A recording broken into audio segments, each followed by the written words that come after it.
Another failure. Wait.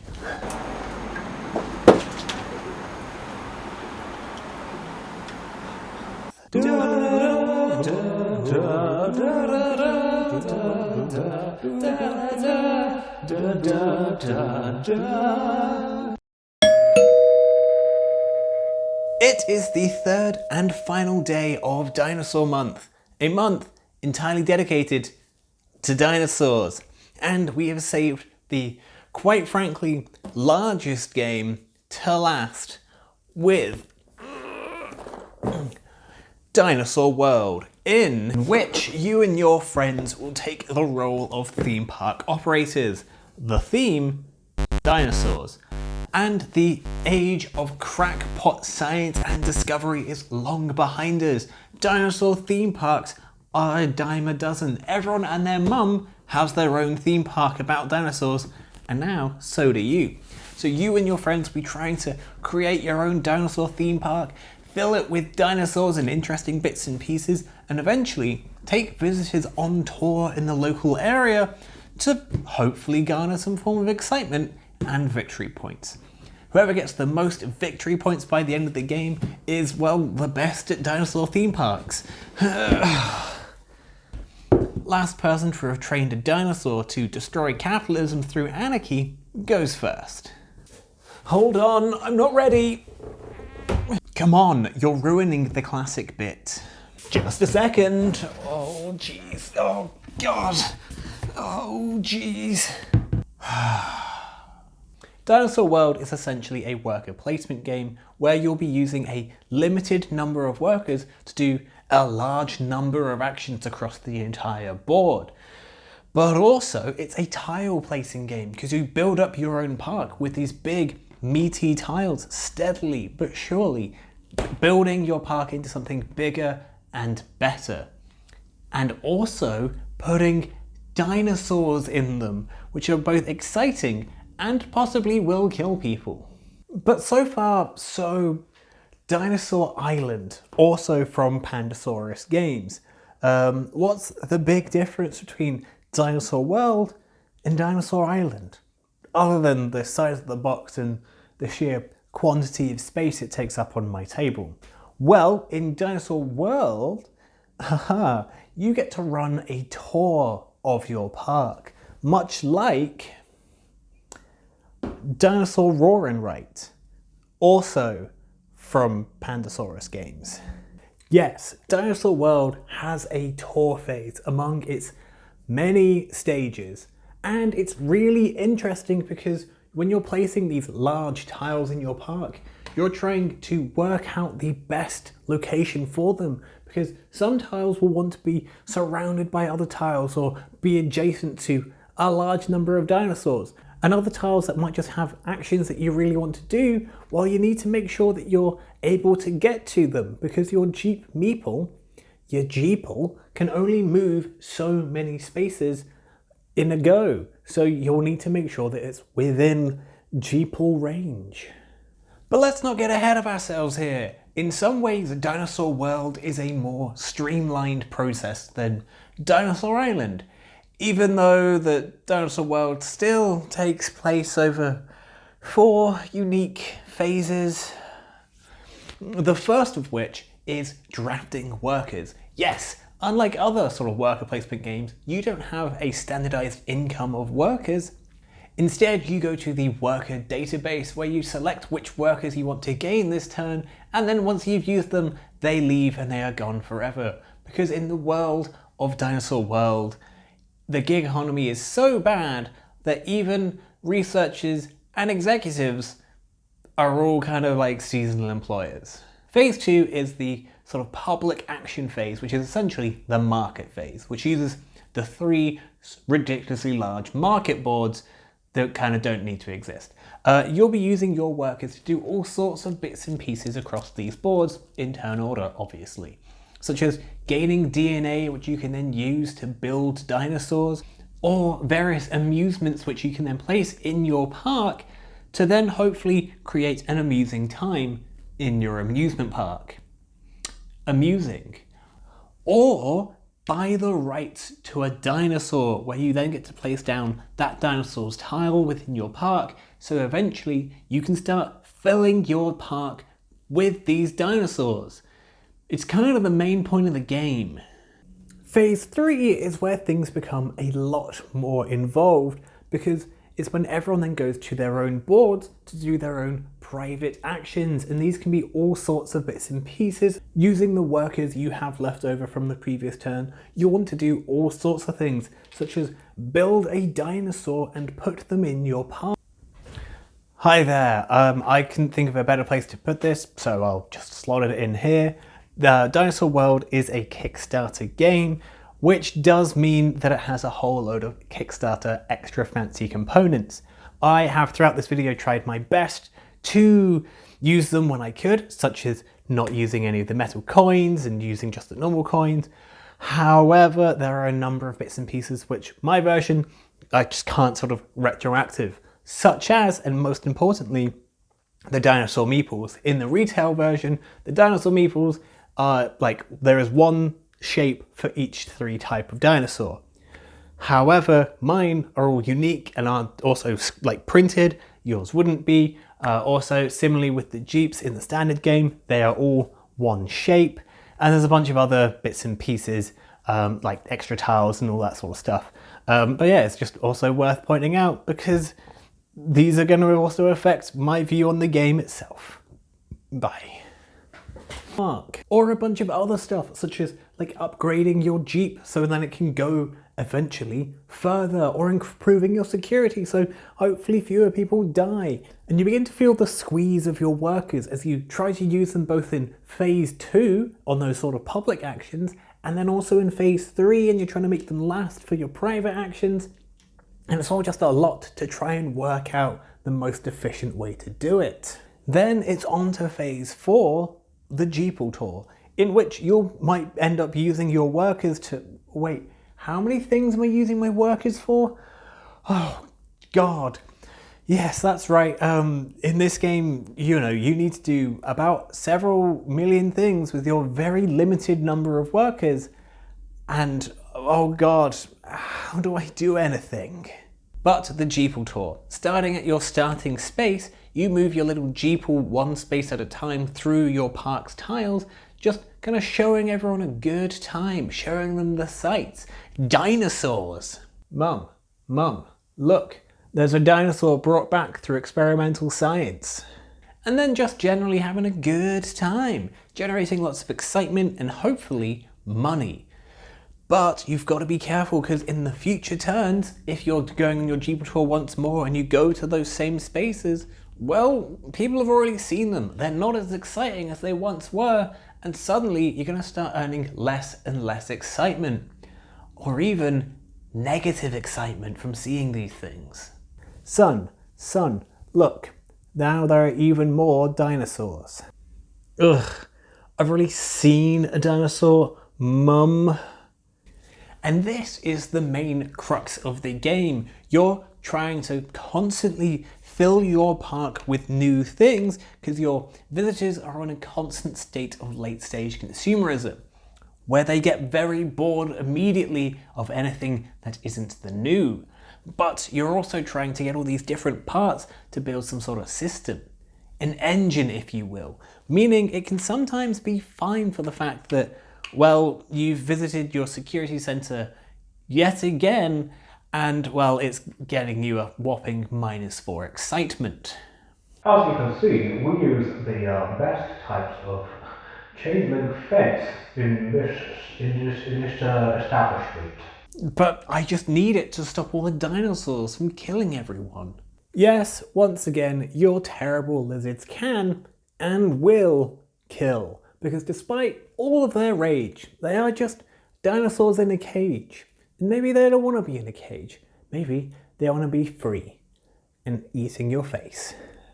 Once more, you need to try and balance your security and threat, so hopefully just appease the general danger vibes that are going around your park, but also anytime you visit a dinosaur pen on your tour, well, little Timmy might run the risk of losing an arm or a life because you have to roll the danger die for that specific kind of like type of dinosaur, and you might end up losing a lot of people because dinosaurs are dangerous. Here's the thing, this seems like an interesting system, right? You're trying to build up a reliable engine to bring in income and therefore be able to develop your park more, but you can't really go on your dinosaur spaces too often, which, you know, have the highest, normally, excitement production, because you have the higher risk of death. Mum, once again, due to your insistence on seeing the dinosaurs, I have sadly perished at the hands of unchecked capitalism and science. Not to mention that obviously frequent stops to the same spot is inherently bad because you generate less excitement.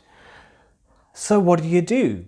Well, that's genuinely an interesting question, because you see, you're trying to get the most victory points, not excitement. So to some extent, there is nothing inherently wrong in just going on the same spot over and over again. Plus, your park only runs 6 times, which is incredibly short. I mean, there is also a rule in the book where it's like, hey, if you won, you can do another go. Which, if you're already at that level of like kind of wishy-washiness, it's a bit of a red flag. But otherwise, if you can come up with another system of generating money, like, I don't know, a restaurant, or you don't even need money that much, well, you'll find that you no longer need to strictly rely and focus on excitement in your park. Oh, well, I don't know about you, but I quite like it when the dinosaurs aren't eating my face. Which is wild, because it feels like that should be like the main focus, right? You should be trying to make your park as exciting as possible. And it's where things begin to kind of rub against one another in Dinosaur World. Things are a little discordant at times. The theme is, once more, building a bombastic dinosaur-themed park filled with all sorts of exciting features, namely dinosaurs. However, there is an issue in that you won't really want to be visiting your dinosaurs that frequently because of that extra risk, right? And also, the more times you go there, the less excitement it produces. So you end up going on a tour where you actively avoid ever seeing your dinosaurs. Even though you've made loads of dinosaurs, you're never seeing them. And instead, building to like essentially one large dinosaur excitement bonanza, where, you know, suddenly you go and there's loads of dinosaurs and people are like, oh my god, loads of dinosaurs we've never seen before. Those dinosaurs have been there for ages. We've just actively avoided seeing them, telling people to look the other way every time. The amusement tiles should be the glue that holds your entire park together. The issue being is, a lot of the actions on them just aren't really worth the monetary input. Plus, even if there is one and you don't have the money for it at that turn, it will get binned next go immediately. Like 3 are discarded each turn, there is only 4 on display. Oh god, and in theory, some of these tiles get better the further down you go, right? So later into the game has better like tiles that you want to be picking up. The issue being is, when I'm playing it with my friends, we rarely get that far down into them because we just don't buy that many tiles because they're just not very good. We'd much rather just buy lots of dinosaurs, and even then, those are also kind of naff. This is kind of wild because you're trying to build an engine, and the engine components this game presents you with are all kind of naff. Like, this is exemplified by the fact that your workers are so, like, precious. You're only given 9 workers a turn every single turn. And when you're, like, having to choose between one not very good action and another very good action, why would you pick either of those bad actions? Because, you know, that worker is more useful somewhere else in your park or somewhere else on the board, because the weird, wonky, super niche action that all these tiles have of like, oh, if you can gain some DNA but also lose some DNA, well, that researcher could be used on a DNA dice to just get better DNA and more specific things that way. So why would you ever build some of these tiles? And it's such a big issue with this game. It is nice that you can sort of plan out what you want to do with all your workers beforehand by, just placing them down preemptively, essentially, on all of your private actions, so that way you know exactly how many workers you've got left to play with when you get round to the public actions, which come first. The issue being is you'll find that you don't really have that many workers to work with, and also the same can be very much said of resources, where, well, you basically never have any resources, because for a game that is all realistically, primarily about building dinosaurs, it is very hard to build dinosaurs. Like, ridiculously hard. Either I'm playing something wrong, or the dinosaurs are sometimes unfeasible, because it's so difficult to get enough DNA to build enough dinosaurs. Because, the DNA die don't really have that much, and it's an action entirely unto itself, so you may not necessarily use that space every single turn, because there's hundreds of other things you need to use 9 workers for. But you could, if you wanted, place 3 workers down at once to triple the effect of 1 dice. Which generates a lot of DNA, but you've used 1/3 of the workers of that turn, and you still don't really have that much DNA to go about building these dinosaurs, because they all require so much unique stuff.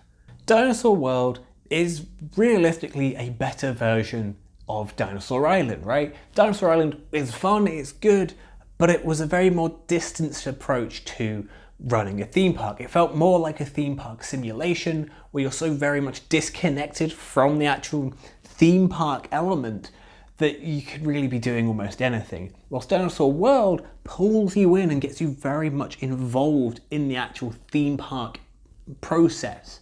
And this is all done through the tour aspect, and it is honestly an interesting idea.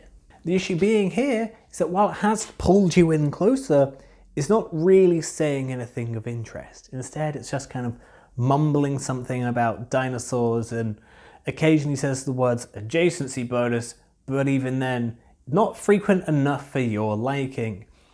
And that's the issue, is so many of these tiles are just not good or interesting. I want to be torn between many good tiles, being like, oh, I want to get this one, or I want to get that one. But instead, I frequently am just like, well, I need to get a tile because I've upgraded my Jeep a lot, so it needs somewhere to go. And I just kind of buy things just to fill the park a little bit. And that's not good. That's not how I should be building a park or in a tile laying game. And I don't have to dedicate workers to buying things and also then using things that aren't actually going to be that useful for me. Because I have to obviously use a worker to buy it and then use a worker to use it. And if I'm not using it, why did I buy it? Also, let's quickly talk about the game's presentation, shall we? Although we're going to need the help of an expert here. That is one big pile of shit. This game is a table hog, because you find that you're already dealing with all these various large boards and tokens, but you've also got 3 distinct and unique market boards that are kind of not really needed. And they begin to take up so much space on the table that you're already going to begin struggling to just fit a general sense of dread anywhere on this table. But at the same time, the boards and the pieces are bright and colourful, and there's just a general sense of delight, because the little dinosaur pieces that you're putting down everywhere are fun and are a continual delight to interact with. As well as playing with your little Jeeple as you go on your tour is fun. And it's just a nice toy element to this game. But also, Dinosaur World got rid of a lot of that radical 70s, 80s aesthetic that Dinosaur Island had, which also reduces a lot of the charm in the game, because, well, it's a lot more serious-faced, and you're just staring more at actual serious buildings about dinosaurs, maybe. And yeah, it does kind of suffer for it. And then, they're some of the worst components in a board game I've ever seen, and they are ones you'll be dealing with a lot, being the boredom tokens. Goodness, they are the worst thing in the world, and they're more of an issue of the overwhelming fiddliness within the game itself. These are 7mm-ish little squares that are all uniquely numbered, so you end up having to, and you use them every single time you need to upgrade the boredom on a tile. And then you're having to root around in these little tiny tokens, which are really boring to look at, to try and find the next number up. And they are so awful to use, and everything about this game, there's so much about this game that is just fiddly and annoying to deal with, including like the little arrows which you use for your dinosaur tours, and all these sorts of minor component annoyances do radiate out through the game because it's just a lot of annoying bits. And that's not even beginning to mention on the quite frankly shocking number of essentially misprints across the board, because there's a lot of bits and pieces on both player aids and on boards themselves where there's essentially typos and things aren't actually how they are meant to be, and displayed in a sort of iconography that can be quite difficult to translate at the best of times, made all the worse when it's just wrong. And that's quite bad. Thank you. So much of the character of this series has been drained from Dinosaur World. And while Dinosaur World is genuinely a better game than Dinosaur Island, it is more streamlined, it is more focused, and it has a better puzzle. I have fonder memories of Dinosaur Island because of the brighter colours, the somewhat zany and puntastic stuff at hand, and the fact that it's just looser and kind of more fun. Dinosaur World is all about a puzzle of laying tiles about buildings loosely related to dinosaurs, and wondering if you can send your tour to any building that isn't security for once. You could say the handcuffs are good against the dinosaurs because of their weak, puny arms, but I'd say it's more difficult because they're so small. You have to get closer if you want to cuff them, and they don't like that at all. I kind of like Dinosaur World. More specifically, I like the puzzle it presents, which is one about placing tiles to build up your park. The issue for me is that puzzle isn't well established enough, because there isn't just enough about where you specifically place your tiles, and there's not enough thought and forethought into all of that to really make it work, because there's just not enough adjacency, or the tiles don't play off one another enough. And also, you're so squeezed for workers and everything that you just can't be bothered to do any of the things on your tiles, because they're realistically not as good as all of the other actions in the game, so you're not going to do them. However, with the multiple expansions, they move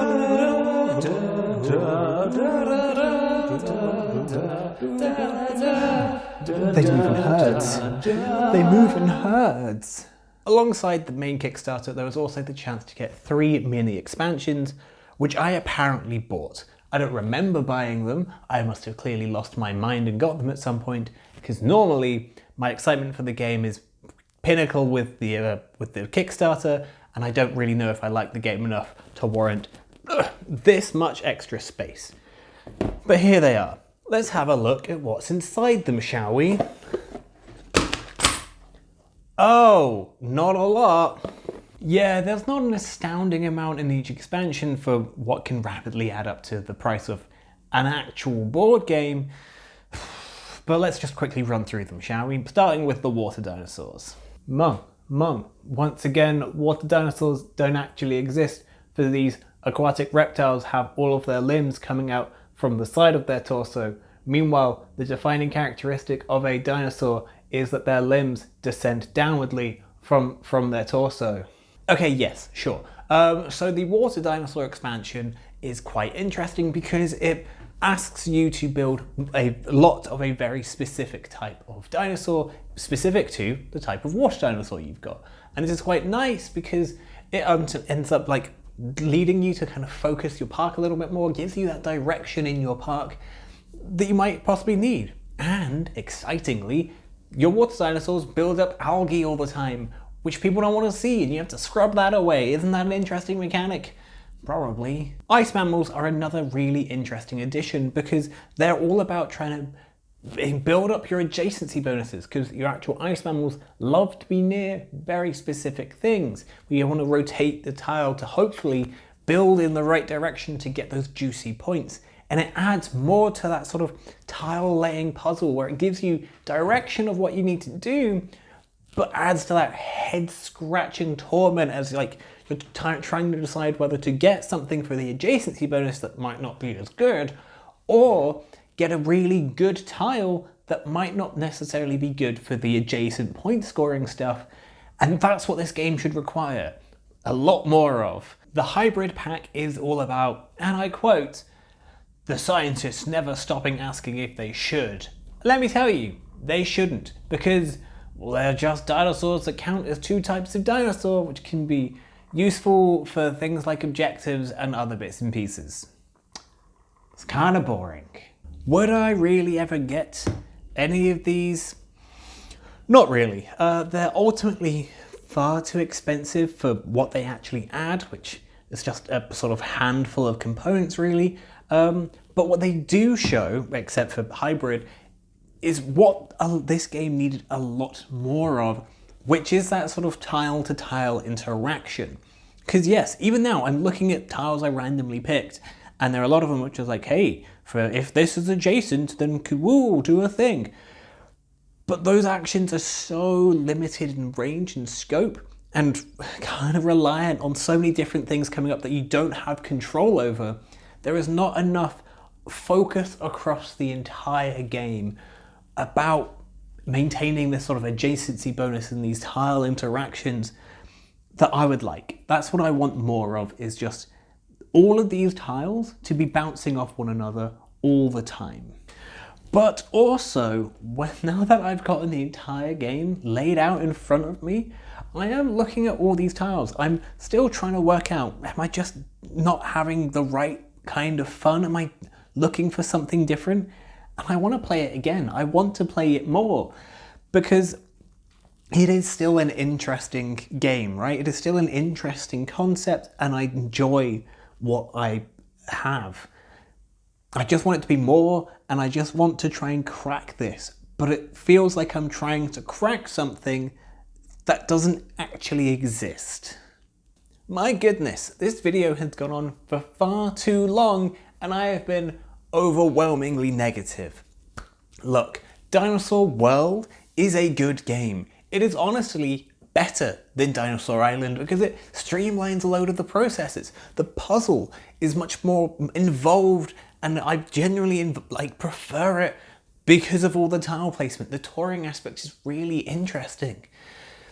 But at the same time, it ends up feeling more soulless because in an attempt to be bigger and meatier of like a game and a puzzle, it ultimately provides a shallower emotional experience because so much of the fun and the delight is kind of just stripped bare for serious business tile placing time. And well, there is a bit of fun aspects to it, like in the general dinosaur theme parking. It still feels like it lost the sight on, misunderstood what that first game was all about, which was making a dinosaur park filled with dinosaurs where everything's kind of wacky and wild and wonky, and sometimes people die because that's just fun. Oh god, it's exactly like the actual films themselves. Hi there, and thank you for watching my video. It was all about Dinosaur World, a game which isn't as bad as I made it sound. It's Christmas Day as I'm filming this, because I am alone on Christmas because I had COVID all week. Fun. Anyway, turns out Dinosaur Month, the best game was the first one, and the last game wasn't the worst, it's just the one that disappointed me the most. Either way, here are some of the other videos from Dinosaur Month. Feel free to check them out. Let me know your thoughts on things. Click on my face on my face to subscribe. Thank you and goodbye. I'm gonna go get very drunk by myself.